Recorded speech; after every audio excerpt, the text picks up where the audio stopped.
नमस्कार, BITDR में आपका एक बार फिर से स्वागत है। आज हम चर्चा करेंगे मैन्युफैक्चरिंग के बिजनेस के बारे में।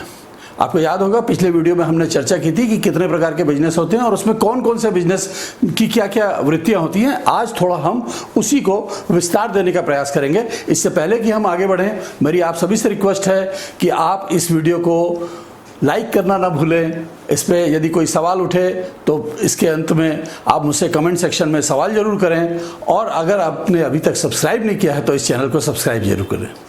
तो चलिए शुरू करते हैं।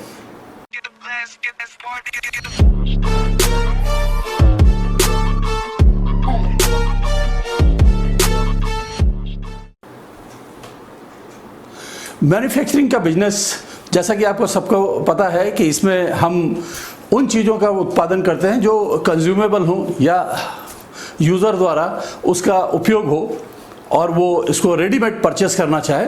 और इसके लिए हमको सभी को पता है कि रेडीमेड कुछ इसका रॉ मटेरियल है वो बाज़ार से ख़रीदना है और उसको फिर प्रोसेस करके यानी मैन्युफैक्चरिंग करके या उसको रीशेप करके उसको यूजेबल प्रोडक्ट में कन्वर्ट करना है और उस प्रोडक्ट को फिर मार्केट में सेल करना है। तो देखने में ये बहुत इजी स्टेप है कि हमने माल रॉ मटेरियल लिया, माल बनाया या प्रोडक्ट बनाया और उसको मार्केट में बेच दिया। कहने में बहुत आसान है, लेकिन इसके कुछ दिक्कतें हैं जिसकी वजह से अक्सर लोग मैन्युफैक्चरिंग स्ट्रीम में, क्योंकि बहुत सारे जगह से आपको सजेशन मिलेगा कि आप ये मशीन लगा लो, वो मशीन लगा लो, 10,000 रुपये महीना या 50,000 रुपये महीना। कुछ लोग तो 10,000 रुपये से लेके 1,00,000 रुपये पर डे इनकम की बात करते हैं। मगर होती भी है इनकम कुछ लोगों को, लेकिन वो एक स्केल पे जाने पे, एक सेटअप कंप्लीट होने पे 3 साल 4 साल बाद होती है। लेकिन इनिशियली यदि आपके पास पैसा नहीं है तो बहुत सारी दिक्कतें आती हैं। तो हमको ये बिजनेस करना चाहिए या नहीं करना चाहिए, इसको हम कैसे जज करें? तो जज करने से पहले मैं कुछ चीजें आपसे कहना चाहता हूं। आप इन चीजों का इवैल्यूएशन करिए और उसके बाद निर्णय लीजिए। ये स्टेप्स बहुत महत्वपूर्ण है, ज़्यादा कठिन नहीं है, 7-8 स्टेप्स हैं। आप उनको एक बार टोटलिटी में देख लीजिए, समझ लीजिए, तो आपको निर्णय लेने में आसानी होगी। पहला कि इस प्रोडक्ट की, जो प्रोडक्ट हमारे दिमाग में आ रहा है, उस प्रोडक्ट की डिमांड मार्केट में है या नहीं है। देखिए, इसमें 2 तरह की बातें हैं। कुछ प्रोडक्ट ऐसे हैं जो ऑलरेडी मार्केट में हैं, हम भी उसी प्रोडक्ट को बनाना चाहते हैं, यानी आपको कंपटीशन भी झेलना है। दूसरा, उस तरह के प्रोडक्ट की हम बात करते हैं जो मार्केट में नहीं हैं और हमको महसूस होता है कि अगर हम ये लॉन्च कर देंगे या हम ये कर देंगे तो मार्केट में लोग इसको लेने वाले बहुत सारे पैदा हो जाएंगे। इस पर हम आगे और विस्तार से चर्चा करेंगे कि क्या इनोवेटिव आइडियाज हैं, जिसको हम लोग इनोवेटिव आइडिया या इनोवेटिव प्रोडक्ट, इनोवेटिव सेंस में कहते हैं। कोई भी चीज कभी ना कभी पहली बार जरूर बनी होती है, और जब वो पहली बार बनी होती है तो उसको कंपटीशन मिलता नहीं, लेकिन उसका मार्केट भी नहीं मिलता। मार्केट हमको क्रिएट करना पड़ता है। तो हमको ये इवैल्यूएट करना है कि हम जो प्रोडक्ट बनाने जा रहे हैं वो मार्केट में पहले से एग्जिस्ट कर रहा है या नहीं। अगर नहीं कर रहा है तो वो कैसा प्रोडक्ट है, उसकी डिमांड क्या है, ये इवैल्यूएट करना है। दूसरा कि यदि हमने एक प्रोडक्ट बना लिया, अभी हम सोच रहे हैं, इमेजिनेशन है, यदि हमने ये प्रोडक्ट बना लिया तो इसका कॉम्पिटिटर कौन है। देखिए, इनोवेटिव प्रोडक्ट के लिए तो कॉम्पिटिटर कोई नहीं है, क्योंकि आप ही उस आइडिया को लेके आ रहे हो, आप अपने तरीके से बना रहे हो, अपनी तरीके से उसको वो कर रहे हो। लेकिन जो प्रोडक्ट मार्केट में एग्जिस्ट कर रहे हैं, जैसे एक सिंपल सा उदाहरण है मोबाइल। अगर आप बोलें कि मैं मैन्युफैक्चरिंग में मोबाइल बनाना चाहता हूँ या मोबाइल की कोई एसेसरीज बनाना चाहता हूँ, बैक कवर, फ्रंट कवर, ये वो, तो उसके लिए मार्केट में आप देखें हजारों की तादाद में कंपनियां हैं। तो आपके कॉम्पिटिटर हजारों की तादाद में। तो आपका इवैल्यूएशन ये होना चाहिए कि देखिए, मार्केट में इतने सारे अगर मैन्युफैक्चरर हैं तो मैं उस बीच में कैसे सेट हो रहा हूं। तो आप इस तरह से इवैल्यूएट कर पाएंगे अपने आप को कि मार्केट में यदि ऑलरेडी वो प्रोडक्ट पहले से है तो हम उस प्रोडक्ट को बना के किस तरह से कॉम्पीट करेंगे। तीसरा इंपॉर्टेंट पॉइंट है कि हमारा उस तरह की मैन्युफैक्चरिंग में एक्सपीरियंस क्या है, या हमारी नॉलेज क्या है, या हमारा स्किल क्या है। क्योंकि ये बहुत आसान होता है कि साहब फलानी मशीन ले आओ, ढिकानी मशीन ले आओ और वो कर लो, बेचने वाला अपने हिसाब से बता देता है बहुत सारे फायदे। लेकिन हम यदि उसको लेके आते हैं और उसको करने की कोशिश करते हैं, इसका देखिए बहुत सिंपल सा छोटा सा एग्जांपल आपको बताता हूं। ये मैंने शर्ट पहनी है, सभी ने शर्ट पहनी होगी, और ये शर्ट कैसी है, एक थान ले आए और थान में से इसको काटा, काटने के लिए कैंची की जरूरत है और मेजरमेंट करने के लिए टेप की जरूरत है, कुछ मार्किंग करने के लिए, कुछ मार्किंग के लिए चौक वगैरह ऐसा कुछ मार्किंग मटेरियल की जरूरत है, और एक सुइंग मशीन की जरूरत है। बहुत सिंपल है। ये आप ले आइए, एक शर्ट को 200 रुपए का कपड़ा खरीदिए और इसको सिल दीजिए, 10 रुपए का धागा, 20 रुपए के बटन और ये सब लगा के थोड़ा बकरम वकरम लगा के 50 रुपए की कॉस्टिंग आती है। आपको इस पर स्टिचिंग 200 रुपए मिल जाती है, आप मार्केट में सेल करिए 500। फिगर में बहुत अच्छा लग रहा है, लेकिन अगर हमारा एक्सपीरियंस नहीं है तो आप सिर्फ थान बर्बाद करेंगे, शर्ट नहीं बनने वाली, ये आप समझ लीजिए। इसी तरह से और भी बहुत सारी चीजें हैं। फिर इतनी सारी चीजों के अलावा अब हमको देखिए, ये हमने समझ लिया कि हमारा प्रोडक्ट का क्या होगा, फिर उसका कॉम्पिटिटर कौन होगा, और तीसरा कि उसकी मशीनरी इक्विपमेंट्स वगैरह कैसे लगेंगे। अब चौथी और इंपॉर्टेंट चीज है, वो है फाइनेंस या फाइनेंशियल ऑप्शन क्या है। यहां पे मैं आपको स्पष्ट कर देना चाहता हूं, फाइनेंशियल ऑप्शन या फाइनेंस 2-3 तरह से आपको सोचने की जरूरत है। सिर्फ फाइनेंस की पैसा कहां से आएगा, एक फलानी चीज की इतनी कॉस्ट है, ढिकानी चीज की इतनी कॉस्ट है, उससे नहीं चलेगा।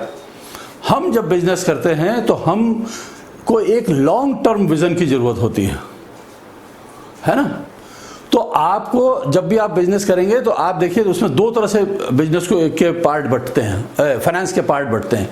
एक होता है जो हम इमूवेबल प्रॉपर्टीज या इमूवेबल प्रोडक्ट की बात करते हैं, उसी में हम कंज्यूमेबल्स की बात करते हैं, और तीसरा उसमें एक और अहम चैप्टर होता है, या उसको दूसरा कह लीजिए, उसको हम बोलते हैं रनिंग कॉस्ट। यदि हम बिजनेस करने जा रहे हैं, मैन्युफैक्चरिंग करने जा रहे हैं, तो हमको जगह की जरूरत है और उसका रेंट होगा, बिजली होगी, भाड़ा होगा, और उसमें हमको नौकर चाकर लगेंगे या हमारे पास कारीगर लगेंगे, तो उनकी हमको सैलरी देना है। और उसके बाद वो प्रोडक्ट तैयार होगा, फिर मार्केट में जाएगा, उसकी मार्केटिंग होगी, ब्रांडिंग होगी, और उसके बाद वो सेल के लिए निकलेगा। तब हमको पैसा इसी क्रम में धीरे धीरे करके आएगा। और इनिशियली यदि आप बिजनेस नया शुरू कर रहे हैं तो ये पैसा काफी देर से आएगा, लेकिन अगर हमने ये इंडस्ट्री एस्टैब्लिश कर ली, प्रोडक्शन एस्टैब्लिश कर लिया, तो हमको जिन लोगों को एम्प्लॉय किया है, जो हमारे रेगुलर एक्सपेंडिचर्स हैं, ओवरहेड्स जिनको कहा जा सकता है, उसके खर्चे तो हमको हर महीने करना ही पड़ेगा। बिजली का बिल देना ही पड़ेगा, टेलीफोन का बिल देना ही पड़ेगा, लोगों को आपने जिनको रिक्रूट किया है उनकी सैलरी आप जो भी तारीख निश्चित करें, 1 तारीख, 5 तारीख, 10 तारीख, 15 तारीख, जो भी तारीख निश्चित करें, उस तारीख को उनको सैलरी देना ही पड़ेगा। तो इसके लिए हमारे पास क्या फाइनेंशियल ऑप्शंस है, ये हमको आज ही तय करने की जरूरत है। इसके अलावा और 2-3 चीजें हैं, ये 4 तो मैंने बहुत बड़ी बड़ी बताई। एक और चीज है बिजनेस लोकेशन। ये आप किस जगह पे करने जा रहे हैं।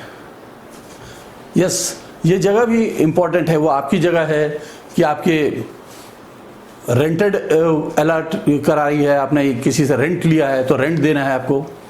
यदि आपकी जगह है तो वो उस शेप में है कि नहीं, तो उस पर भी खर्चा होना है, उसको एस्टैब्लिश करना पड़ेगा, बिल्डिंग बनानी पड़ेगी, शेड डालने पड़ेंगे, लोगों के बैठने के लिए ऑफिस बनाना पड़ेगा, काम करने के लिए फैक्ट्री या वर्किंग एरिया बनाना पड़ेगा, उस सब पे भी खर्चा होने वाला है। क्या वो पहले से है?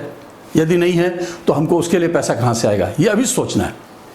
फिर इन सब के अलावा इस पे आपको जरूरत होगी डिफरेंट टाइप के लाइसेंसेस की, और सबकी लाइसेंस फीस है, सब पे जीएसटी वगैरह, जैसे अभी गवर्नमेंट ने बहुत आसान कर दिया है कि अलग अलग पॉइंट पे ना देखे, एक साथ जीएसटी लागू कर दी जाती है।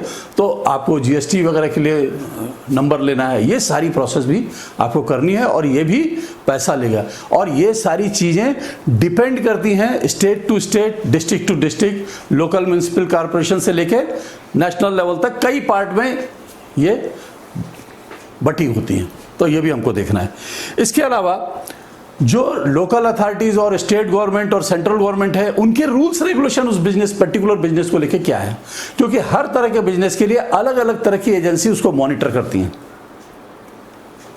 मैन्युफैक्चरिंग जब आप करेंगे तो किस तरह की मैन्युफैक्चरिंग कर रहे हैं, प्रोडक्शन कर रहे हैं तो किस तरह का प्रोडक्शन कर रहे हैं, उसके हिसाब से आपको लाइसेंस लेना है। फूड इंडस्ट्री के लिए आपको एक अलग एजेंसी के पास जाना है, मेटल इंडस्ट्री के लिए अलग जाना है, कपड़े के लिए अलग जाना है, तो वो सारी चीज़ों का भी आपको ध्यान रखना होगा। और एक सबसे अहम सवाल जो मैं आपसे करना चाहता हूं, ये सारे जो 5-6 पॉइंट मैंने बताए ये आपको एनालिसिस करना है। एक और बड़ा एनालिसिस है जो सबसे बड़ा, जिसको हम लोग कहते हैं रिस्क एपेटाइट, यानी यदि हम इसको 3 साल तक, मैं कहता हूं, मेरे आप पुराने वीडियोस देखिएगा तो मैं कहता हूं किसी भी बिजनेस को एस्टैब्लिश करने में 1000 डे या लगभग 3 साल लगते हैं। 3 साल, तो 3 साल तक हमको ये सारे फाइनेंशियल खर्चे बर्दाश्त करने हैं और वो करना है, इनकम के स्कोप नहीं है। और उसके बाद यदि हम इतना समय देने के बाद बिजनेस को एस्टैब्लिश नहीं कर पाए या उसमें फेल हो गए या हमको किसी वजह से बंद करना पड़ा, तो क्या हम उतना घाटा उठा सकते हैं? देखिए, बड़े जो इंडस्ट्रियल घरानों से आ रहे हैं उनके पास ये रिस्क एपेटाइट बहुत होता है, उनको बहुत ज़्यादा फर्क नहीं पड़ता, ज़मीनें उनकी होती है, वो इससे नहीं उससे नहीं उससे, या इंटीग्रिटी से इधर से उधर से उनका सेल चेन होती है, मार्केटिंग चेन होती है, उसमें घुसा के वो निकाल लेते हैं। और अगर नहीं भी निकाल पाते तो उसको कन्वर्ट कर लेते हैं बिजनेस में। बहुत सारे उनके कम्युनिटीज़ में लोग जुड़े रहते हैं जो आपका जो मटेरियल या आपकी मशीनें सस्ते दाम पर खरीद लेते हैं और आपको मिनिमम लॉस कराते हैं। लेकिन यदि आप बिजनेस घराने से नहीं आ रहे हैं, अगर आप नॉर्मल सर्विस क्लास से आ रहे हैं या मिडिल क्लास फैमिली को बिलोंग करते हैं और आपने मिडिल क्लास लेवल पर रखा है, तो क्या आप उतना जो आपका ह्यूज इन्वेस्टमेंट और इतनी एफर्ट्स जो हैं, अगर वो सक्सेसफुल नहीं हुए तो क्या आप उसको बेच पाएंगे? अगर आप उसको बियर कर सकते हैं, झेल सकते हैं, तो आप जरूर करिए। मेरी आपके साथ ढेरों शुभकामना है। मैं समय समय पे आपको और भी मार्गदर्शन देने के लिए उपलब्ध रहूंगा। आप चाहें तो मुझे कमेंट करके पर्सनली मुझसे सवाल भी कर सकते हैं। मैं जरूर प्रयास करूंगा कि आपके सवालों को समुचित उत्तर दूं। तब तक के लिए मेरी आपसे ढेरों शुभकामना। वंदे मातरम।